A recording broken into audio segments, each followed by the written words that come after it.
Ryan Gibbs here with Singular Agronomics, and in this series we're going to be discussing soil biology and root growth and development. So I like to plant oats like a cover crop to be a host for mycorrhizal fungi. In this episode we're going to talk about the role of beneficial soil microbes, particularly fungi and bacteria in your soil. We're going to look at some roots and root development. We're going to also talk about ways that you can test for it, whether it be with a soil test, whether it be educating it yourself with books, YouTube videos, or with a microscope.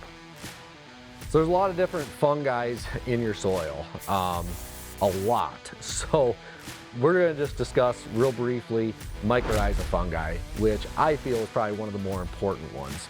So what the mycorrhizal fungi does, it prefers a host. So I like to plant oats as like a cover crop to be a host for mycorrhizal fungi. But what it does is it'll extend the root surface and it'll help that plant to absorb more nutrition, more nitrogen, phosphorus, and bring that into the plant and create a healthier plant. So when it comes to bacteria, there's a lot of bacteria out there. When it comes to legume crops, I prefer rhizobium bacteria. So what the rhizobium bacteria does is it fixes nitrogen from the atmosphere. Legumes, such as soybeans, produce their own nitrogen.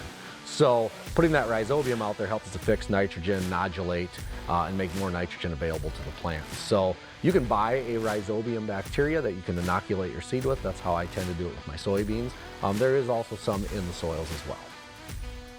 So when it comes to testing soil biology and seeing what's actually in your soil, there's a lot of different ways you can do it. You can pull a soil test. You can send it off and get a PFLA done. This will test for your fungi, your bacteria, and your protozoa. Gives you a good idea of where you're at, just as from a beginner standpoint. You want to start getting a little bit more advanced, you can look at it under a microscope. It's something I do. I'm not a soil biologist by any means, but it gives me an idea at what I'm looking at. There's all kinds of references. There's books with pictures. There's YouTube videos. There's a lot of ways that you can educate yourself just to see kind of the basics.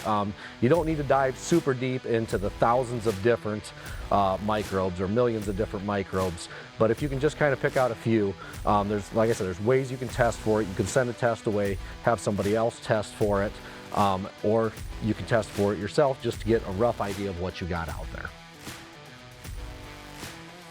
So that concludes this episode on soil biology and early root development. Stay tuned for the next episode.